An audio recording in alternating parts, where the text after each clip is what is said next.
Hey y'all. I hope that y'all are having a great day. I am enjoying being off for a week from my little people. But anyway, so I know y'all probably think I'm crazy because of the title, but just hear me out. I want y'all to understand where I have some place I'm going with this.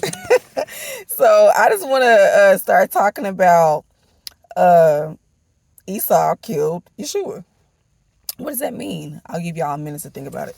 Do do do do do do do do do do do do do do do. I do that with my kids in school. Anyway, so let's just give you a little history of Esau and Jacob. Who are they? Esau and Jacob are twin boys. We know about them, right? He always heard about Jacob stealing the birthright of Esau, but did he? Eh? Did he steal it? No, he didn't. Esau sold his birthright to his brother. The deception came in whenever Jacob and Rebecca decided to now put on animal skins onto Jacob and to dress Jacob in Esau's clothes so that they could trick their father Isaac.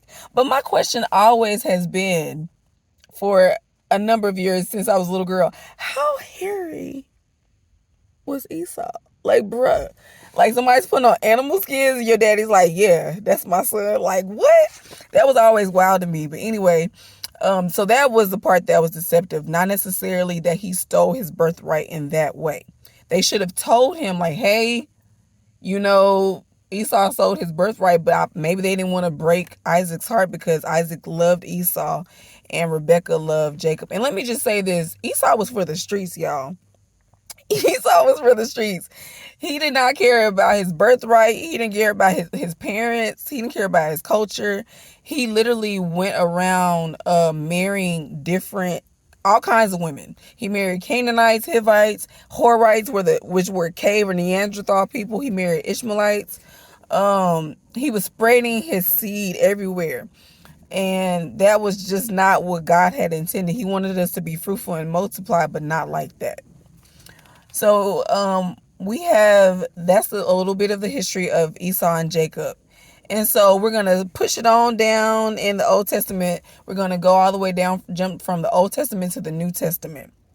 So there's about 400 years between the Old Testament and the New Testament. But there was still life happening. So what was happening during that time period?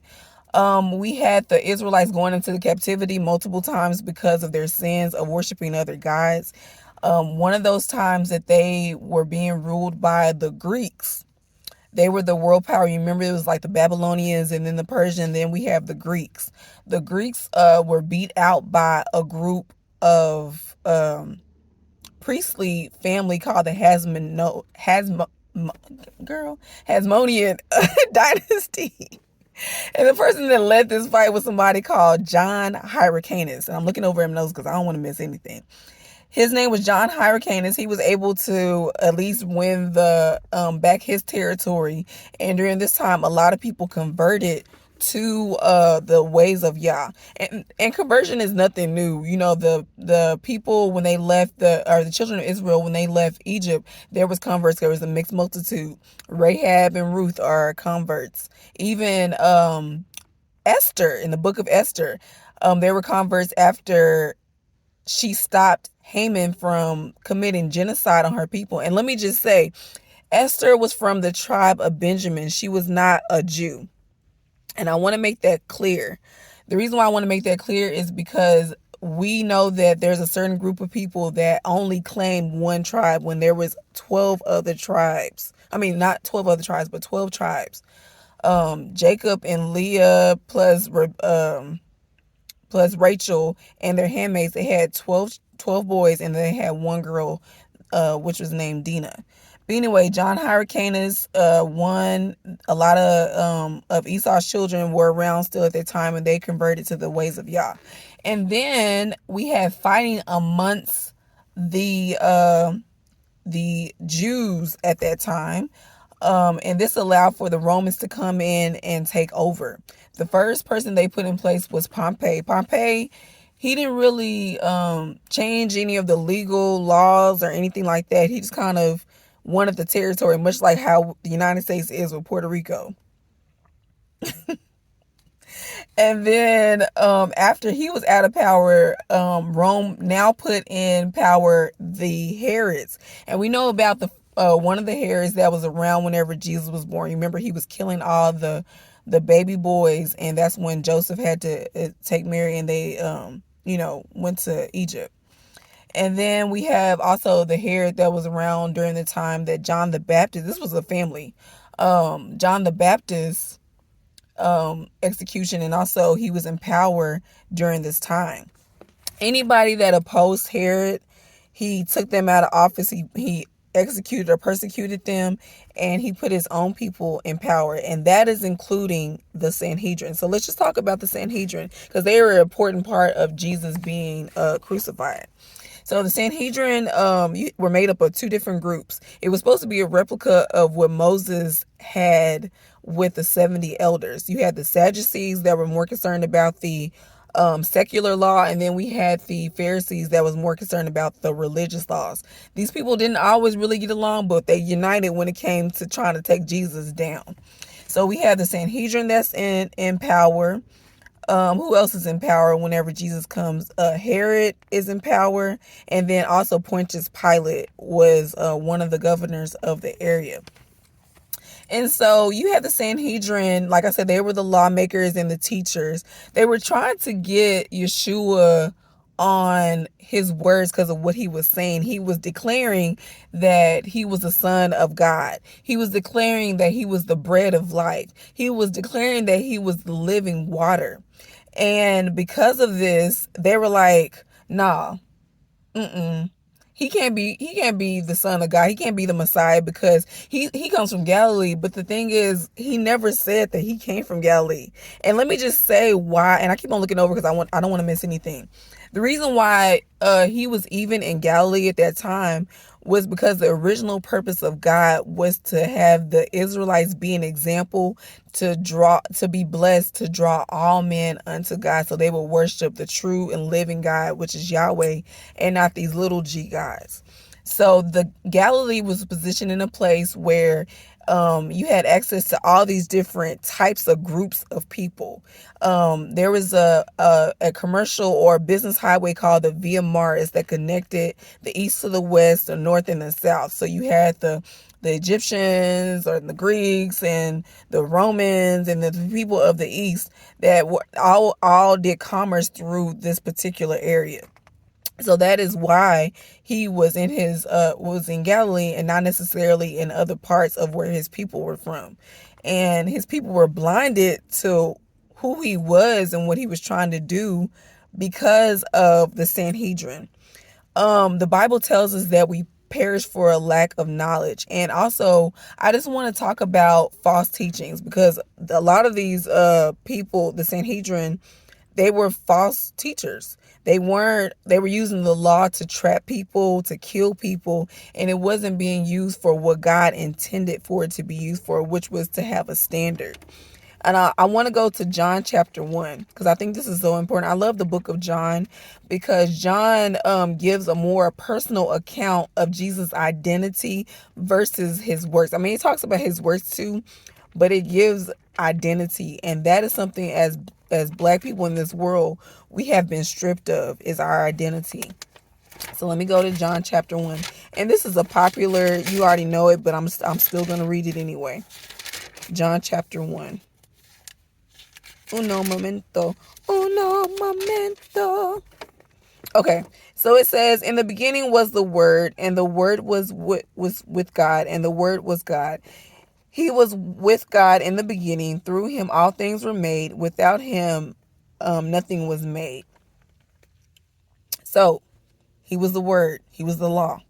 Anyway, so let's go on down. But that's why I love John, because it gives us an account of who he was. And if we go to John chapter 8. No, let's go to John chapter 7. Verses 45. This is when the the Pharisees were trying to like catch him, in a lie or whatever. It says in verse 45, finally the temple guards went back to the chief priests and the Pharisees, who asked him, why didn't you bring him in? No one ever spoke the way this man does, the guards replied. You mean he has deceived you also? The Pharisees retorted. Have any of the rulers or of the Pharisees believed in him? No. But the mob that knows nothing of the law, there's a curse on them. And there was a curse on them, on the Israelites, because of their sin. Anytime you sin, it gives an open gate for Satan to come in and wreak shop. And that's still true to this day. Everything about God is about laws and it's about legal things. And Satan knows that. That's why he was trying to trap Jesus on the things that he was saying. Even in the wilderness, and he tried to use Psalm 91 to try to trap Jesus. He was like, well, just throw yourself off. Won't the angels pick you up? Won't you turn this rock into a bread and all that kind of stuff? Nothing's new under the sun. Anyway, and so we're going to skip down to chapter 8. Chapter 8, verses 23. He tells the Sadducees and Pharisees, you are from below and I'm from above. You are of this world and I am not of this world. Basically saying, like, everything that you're doing, the system that you're working with, we're not cut from the same cloth. Because we know that Yeshua came to establish his kingdom. So the system that they were working in, the Roman system, is a demonic and satanic system, which is the same system that we have under right now. The Roman system never went away. It only broke up. And so I want to go down to verses 31 in chapter 8. It says, to the Jews who believed him, Jesus said, if you hold my teachings, you are really my disciples. Then you will know the truth, and the truth will set you free. They answered, we are Abraham's descendants and have never been slaves of anyone. How can you say that we shall be set free? Jesus replied, very truly, I tell you, everyone who sins is a slave to sin. Now, a slave has no permanent place in the family, but a son belongs to it forever. So if the son sets you free, you will be free indeed. I know that you are Abraham's descendants, yet you are looking for a way to kill me because you have no room for my word. I'm going to go down to verse 39. Abraham is our father, they answered. If you are Abraham's children, said Jesus, then you would do what Abraham did. As it is, you are looking for a way to kill me, a man who has told you the truth, and I heard from God. Abraham did not do such things. You are doing the works of your own father. We are not illegitimate children, they protested. The only father we have is God himself. I feel like that was kind of a dig at Jesus too, because of the way that he was born. We know that Joseph was his earthly father, and I'm sure the rumors didn't go away about how Mary got this baby. But anyway, so I'm gonna skip to the betrayal of Jesus and just pull out all the different players. So we have, and I'm gonna do the genealogy. So we have Yeshua HaMashiach, which is from the line of Judah, which was the fourth son of Leah and Rachel. And his name means praise. And praise is so important, y'all. Praise will get you through. It is literally a weapon. We are supposed to go into God's presence with singing and praise. Hey,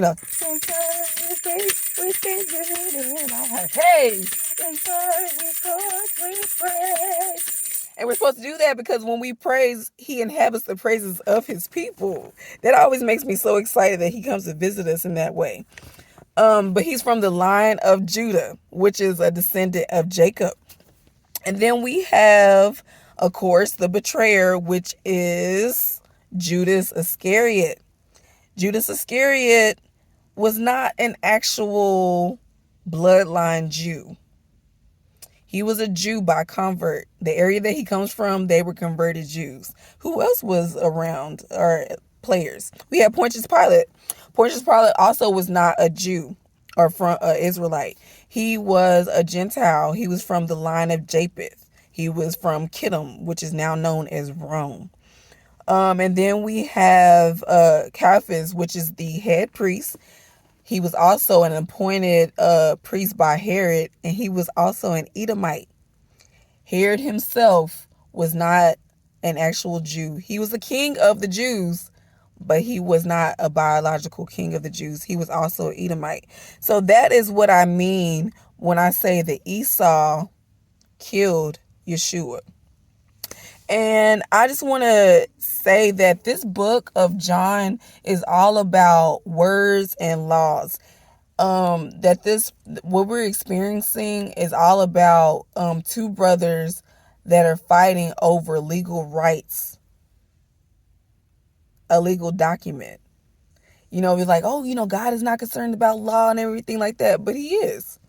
Because if he wasn't, all this stuff wouldn't be happening. The whole book of John has legal terms in it. And I'm going to read some of them that I saw. Testify, judgment, temple court, kingdom, condemn, law, illegitimate, Moses, charges, sentence, execution, governor, reinstate, and freedom. All of this hatred is over a legal document.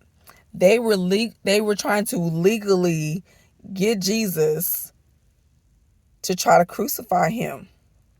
It was over the words. They tell you, like, when you get arrested, don't say anything because your words can be used against you in the court of law. Satan's system is the Roman system, which is a system that we still are operating up under. When Yeshua came, he came to establish his system. So we have two different systems that are fighting. We have fighting in the physical, which is the actual people of Israel versus Edom, versus even Japheth's kids too. And then we have the spiritual rights of who we are as children of God. So I hope this makes sense of why I said that Esau killed Yeshua. Was it the Jews that killed him? Yes and no, but it was really Satan behind it and Esau. And in the Bible, it tells us that Esau was hated by God and God loved Jacob. I want you to always remember that.